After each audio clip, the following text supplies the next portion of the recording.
அண்மை செய்தியை பார்த்துக் கொண்டிருக்கிறோம். பல்லாவரம் இரட்டை கொலை வழக்கில் முக்கிய குற்றவாளி தீபக் நீதிமன்றத்தில் சரணடைந்திருக்கிறார். இது தொடர்பான கூடுதல் விவரங்களோடு இணைகிறார் செய்தியாளர் சுரேஷ். சுரேஷ், விவரங்கள். அதாவது பாலிவில் சென்னை பல்லாவரம் அடுத்த திருசூலம் பகுதியில் 2 வாலிபரை கொலை செய்யப்பட்ட வழக்கில் முக்கிய குற்றவாளியான தீபக் என்பவர் தற்போது பல்லாவரம் நீதிமன்றத்தில் சரணடைந்துள்ளார்.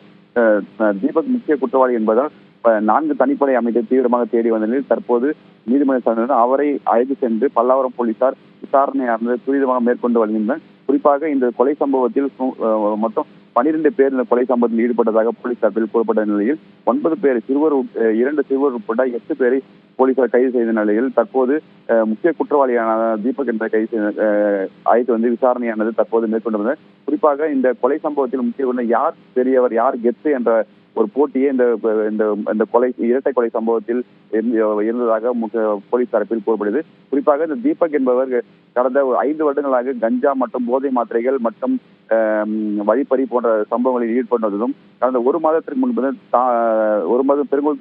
பெருங்குளத்தூர் காவல் நிலையத்தில் குற்றவாளிகள் சிக்கி சிறையில் இருந்து வெளியே வந்ததும் மீண்டும் இந்த கொலை சம்பவம் ஈடுபட்ட சம்பவம் பெரும் பரபரப்பு. இது போன்ற சம்பவம் நடக்காமல் சிறையில் இருக்கும் வெளியில் வந்த குற்றவாளிகள் மற்றும் கஞ்சா விற்பனைகளிலிருந்து துரிதமான குற்றவாளிகள் மீது நடவடிக்கை எடுத்தால் மட்டுமே இது போன்ற சம்பவங்கள் நடக்காமல் இருக்கும் பொதுமக்களின் கோரிக்கையாவது. விவரங்களுக்கு நன்றி சுரேஷ்.